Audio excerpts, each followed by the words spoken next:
So continuing last week's exploration of the Artusi cookbook, I'm going to make something that's just called Salsa Verde, but it's a little bit more like a pesto that we know today. In the book, it says it goes well with poached chicken, cold fish, and boiled eggs. So I'm going to try out the sauce over some poached chicken.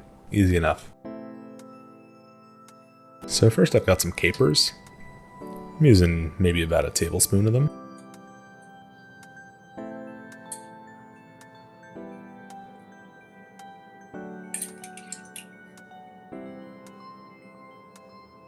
And the recipe says to press them, so I'm doing just that with some paper towels.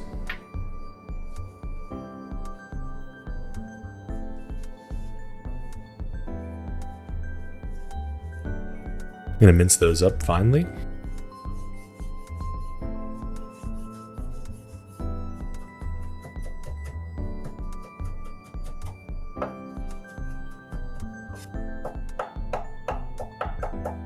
Then I'll add in an anchovy fillet.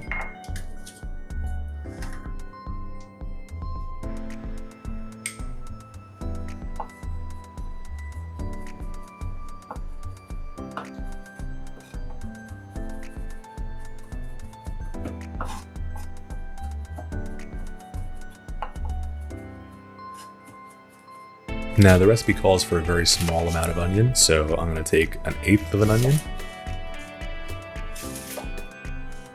I'm going to peel it and mince it on up.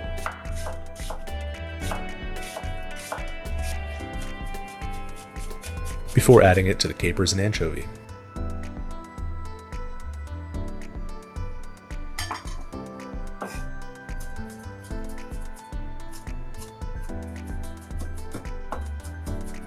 Next, the recipe calls for pochissimo garlic. That means a very, very small amount of garlic. So I'm going with 1 clove. And since this is a raw preparation, I'm going to remove the germ, which can be kind of bitter. Comes out pretty easily when you smash the garlic clove. I'm going to mince that finely.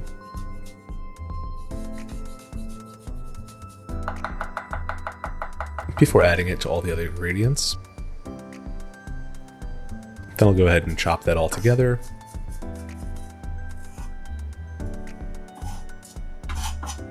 And then press it using the blade of my knife. This will get the juices to mingle a little bit and break down some of those cell walls.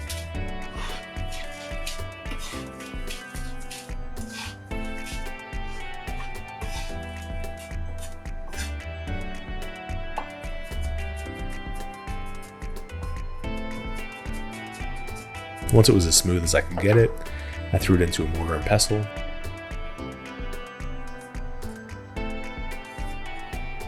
And then added in what was called a good dose of chopped parsley, in my case a handful.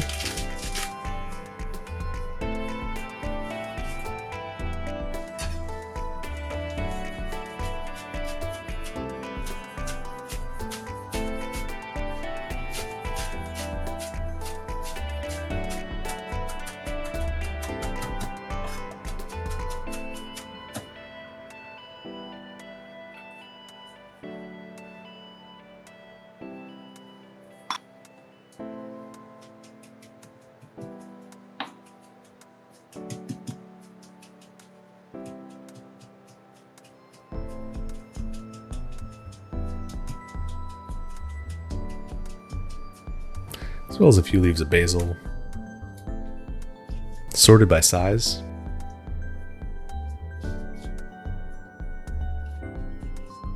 Rolled up. And chiffonaded.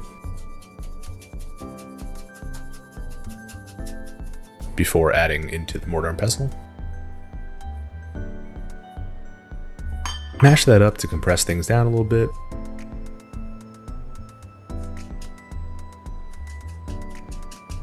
And then for the liquid in this, I'm going to use a teaspoon of lemon juice.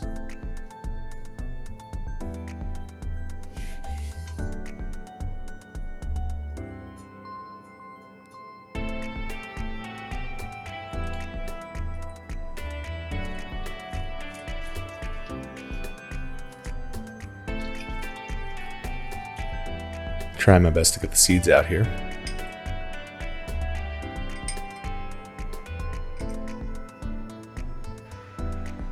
as well as a tablespoon of olive oil. And yeah, I'm still in the process of moving, so that's what I had on hand.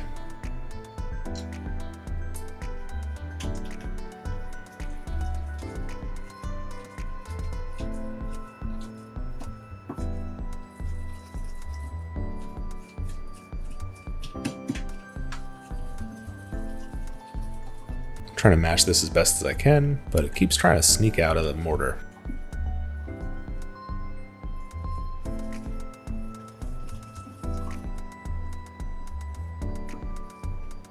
Finally got it into a decent pesto paste. Not as fine as I wanted it, but it'll do. And transferred it to a bowl for safekeeping.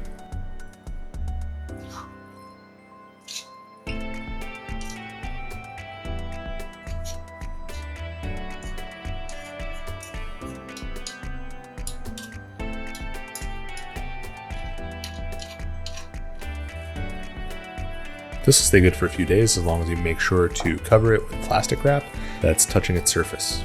If not, it'll start to oxidize and go brown.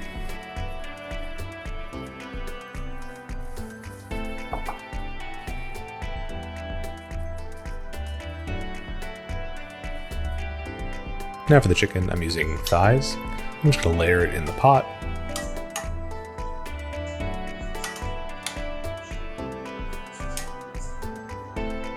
Add in some salt, some peppercorns, along with a smashed clove of garlic.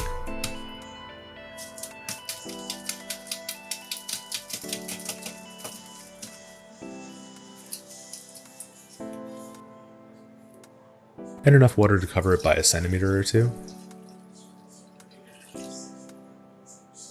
I'll bring that to a boil. And let it go for about 15 minutes. That should be enough to get it to a safe eating temperature. Check your local guidelines so I don't get sued.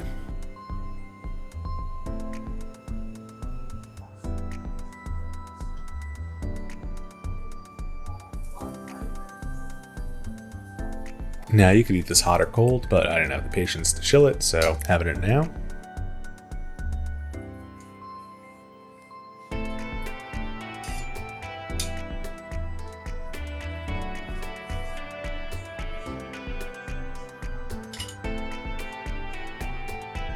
And this sauce is like a different pesto. A lot of the same flavor components are there, but in different proportions.